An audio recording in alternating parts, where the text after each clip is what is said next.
زندگی میں انکار کرنا بھی سیکھے دوستو۔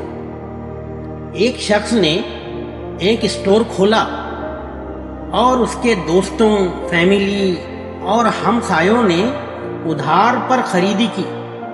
چند سال بعد اس شخص کی پوری دکان خالی ہو گئی۔ زندگی میں بعض اوقات ہمیں نو کہنا آنا چاہیے۔ نو کا مطلب ہوتا ہے نہیں۔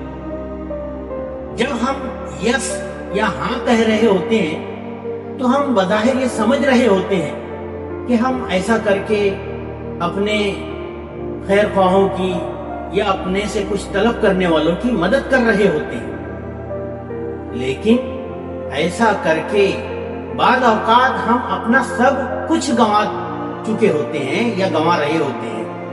سب کچھ کا مطلب وہ سب کچھ جو ہم نے زندگی میں بڑی مشقت سے، بڑی محنت سے جمع کیا ہے۔ اس لیے دوستو، کبھی کبھی نہ کہنا بھی سیکھیں۔